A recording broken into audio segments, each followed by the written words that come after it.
Malam, mari Mbak, silakan masuk. Selamat duduk Mbak. Baik, terima kasih. Baik, apakah duduknya sudah merasa nyaman Mbak? Sudah. Sudah. Sebelum kita bicara lebih lanjut, kita perkenalan dulu ya Mbak ya. Baik, saya Faza Salsabila, bisa dipanggil Bu Faza. Kalau Mbaknya? Saya Nazalia, biasanya dipanggil Nazel. Oh, Mbak Nazalia ya. Sebelumnya tadi Mbak Nazal emang niat kesini atau dari mana Mbak? Tadi habis kuliah. Oh, habis kuliah. Berarti Mbak Nazal ini mahasiswi ya Mbak? Kuliah di mana Mbak? Di Hang Tuah Surabaya. Oh, Hang Tuah Surabaya. Jurusan? Administrasi bisnis. Oh, sudah semester tua apa masih maba Mbak? Semester 3 sih. Oh, tengah-tengah ya Mbak Iya, ya? tengah-tengah. Masih panjang. Kesibukan Mbak Nazal sendiri saat ini hanya fokus kuliah saja atau sambil kerja atau ikut UKM gitu? Kalau sekarang ini mungkin fokus kuliah sama mengikuti organisasi yang ada di kampus aja sih. Oh, jadi kesibukannya hanya mengikuti UKM gitu Iya. aja ya di kampus ya Mbak ya? Iya. Baik Mbak Nazal, ini alamatnya sendiri di mana ya Mbak? Di Sidoarjo. Oh, Sidoarjo. Iya. Oh iya, lumayan ya Mbak. Kalau ke Hang Tuah kira-kira berapa jam biasanya? 1,5 jam. Oh, 1,5 jam. Iya. PP ya Mbak Iya, ya? PP. Oh iya. Sebelumnya saya juga senang sekali saat ini bertemu dengan Mbak Nazal, dengan menemui saya. Apakah ada yang ingin Mbak Nazal sampaikan? Saya kebetulan mau konseling sih, Bu. Oh, jadi Mbak Nazal ini ingin melakukan proses konseling kepada saya ya Mbak Iya. ya? Sebelumnya Mbak Nazal sudah pernah melakukan proses konseling? Belum. Belum. Saya izin menjelaskan proses konseling tersebut sendiri ya Mbak ya. Jadi proses konseling ialah proses bantuan dari konselor ke konseli untuk membantu menyelesaikan permasalahannya. Tapi perlu Mbak Nazal garis bawahi bahwa konselor hanya sebagai fasilitator saja dan dalam menjembatani permasalahan dari pihak konseli, dan untuk selesai atau tidaknya permasalahan tersebut dari pihak konselinya sendiri yang dapat menyelesaikan. Bagaimana Mbak? Apakah sudah paham? Paham ya Mbak. Oh ya, saya juga ingin menjelaskan Mbak, untuk proses konseling memiliki beberapa tahap. Biasanya dalam proses konseling nggak bisa dilakukan hanya satu kali. Biasanya di dalam 1 minggu itu bisa 1 sampai 2 kali. Apakah Mbak Nazalia bersedia? Bersedia sih. Oke. Untuk proses konseling sendiri juga ada durasi waktu ya Mbak. Di durasinya itu bisa 30 sampai 45 menit.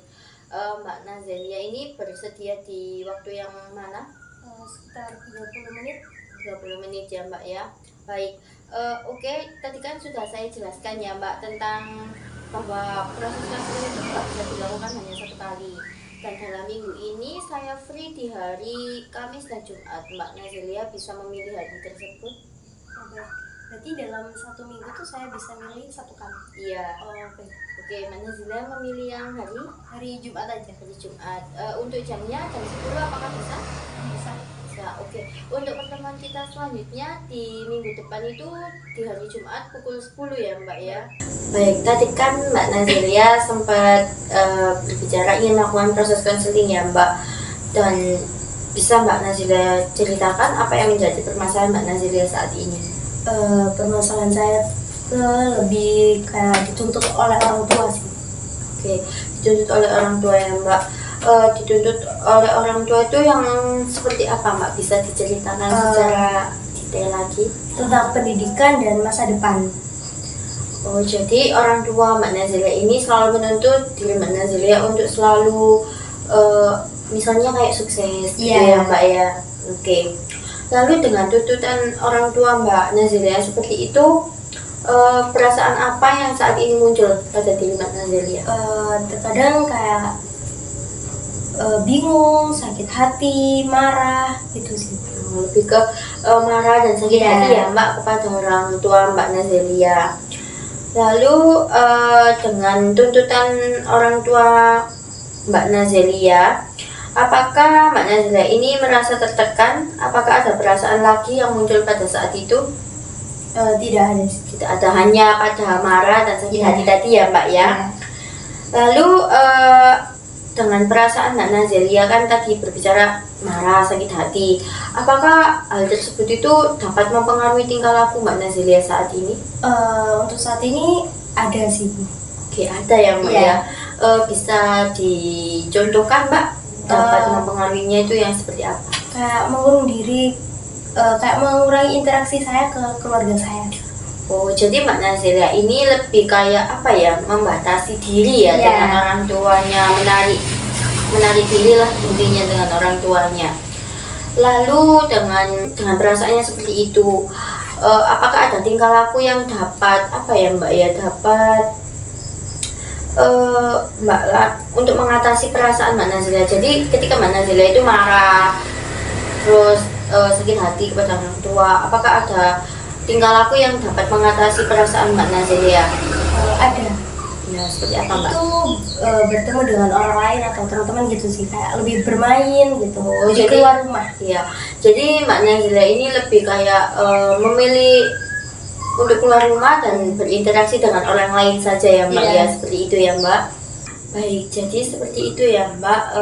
Mbak Nazelia ini dalam menyikapi perasaan Mbak Nazelia yang seperti itu. Lalu apa yang biasanya terjadi ketika Mbak Nazelia ini merasa tidak selalu dapat menuruti tuntutan orang tua Mbak Nazelia?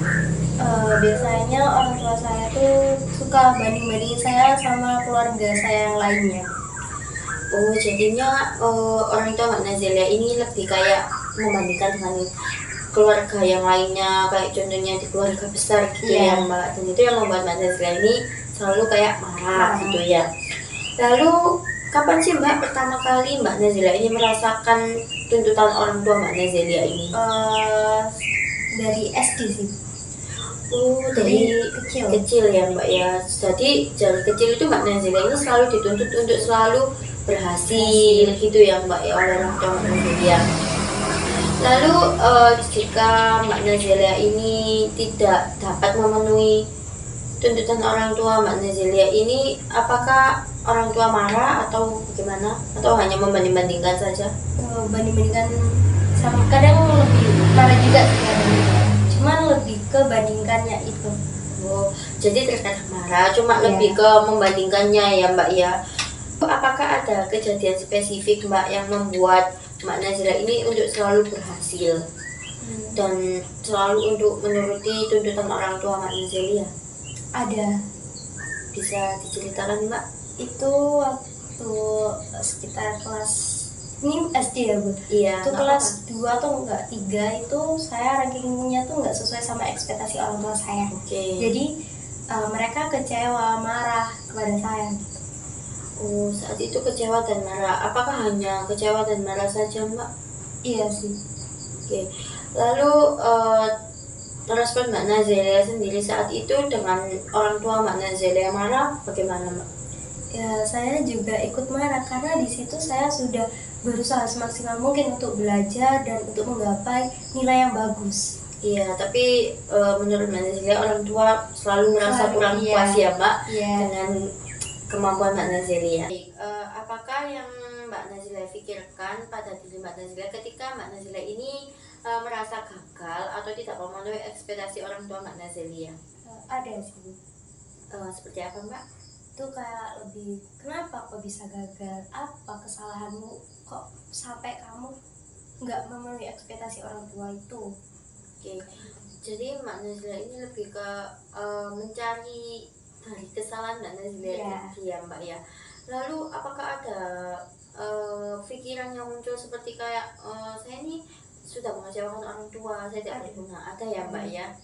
Oke, baik. Lalu apa yang Mbak Nazelia pikirkan tentang saudara-saudara Mbak Nazelia yang lainnya yang selalu dibandingkan oleh orang tua Mbak Nazelia? Jadi saya mikir karena saudara saya itu sukses, jadi saya harus lebih sukses biar saya nggak dibanding-bandingkan lagi gitu. Oke, keren Mbak. Oke, baik Mbak. Apa sih Mbak yang biasanya kamu pikirkan dengan perkataan orang tuamu saat menuntutmu untuk sukses? Jadi saya kadang saya tertekan, terus juga berusaha juga sih Bu, cuma lebih ke saya harus bisa berarti. Oke, jadi Mbak Nazila ini merasa tertekan dan Iya. menggali diri Mbak Nazila Iya, untuk bisa. agar tetap bisa ya Mbak ya. Baik. Lalu apakah ada kata-kata seperti harus, selalu gitu Mbak yang yang sering muncul pada pikiran Mbak Nazelia? Ada. Lebih Ada. ke harus gitu. Jadi misalnya seperti apa Mbak? Jadi kayak kamu tuh harus sukses, kamu tuh harus bisa di atas saudara kamu. Oke, jadi Mbak Nazila ini tetap memikirkan harus dan selalu ya Iya. Mbak ya. Oke, baik Mbak. Karena terbiasa sama Dibanding-bandingkan tadi, ini ya. Dengan tidak dibandingkan tadi, apakah perasaan Mbak Nazila saat dibandingkan itu kayak nggak enak gitu ya Iya, Mbak ya? iya. Tadi kan Mbak Nazila sempat bercerita mengenai permasalahan Mbak Nazilia, dan Mbak Nazila ini selalu merasa dituntut oleh orang tua untuk selalu berhasil ya Mbak ya, dan Mbak Nazila ini selalu menyikapinya dengan perasaan yang marah, sakit hati gitu ya sama orang tuanya. Oke Mbak, mengapa sih Mbak kamu itu harus marah saat orang tuamu menuntutmu?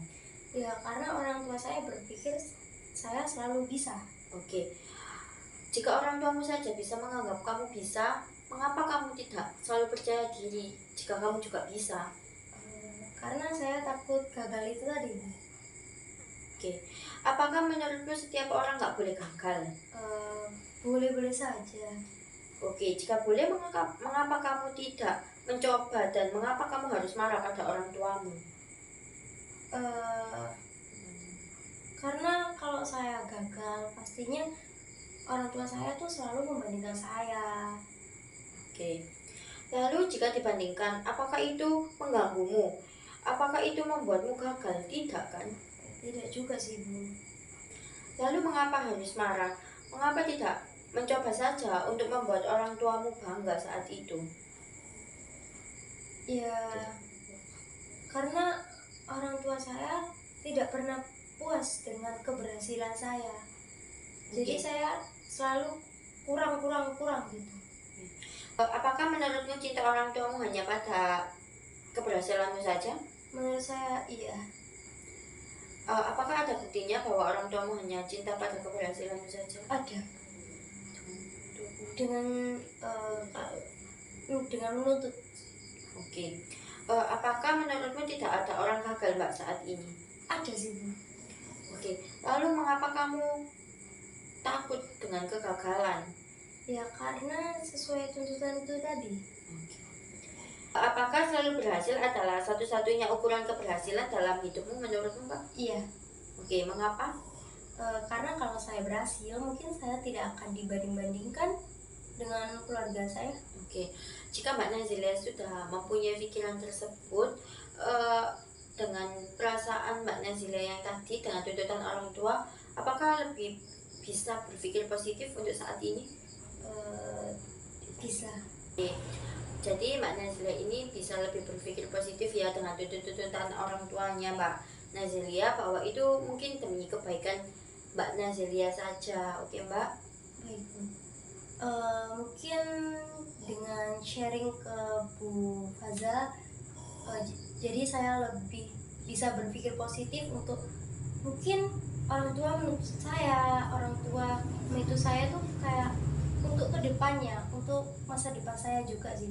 Oke, jadi Mbak Nazila ini saat ini lebih bisa berpikir positif ya Mbak untuk dari tuntutan orang tua Mbak Nazila sendiri. Oke, baik Mbak. Untuk proses konseling kita hari ini, menurut Mbak Nazila sudah cukup untuk menyelesaikan permasalahan Mbak Nazila atau belum? Sepertinya sudah.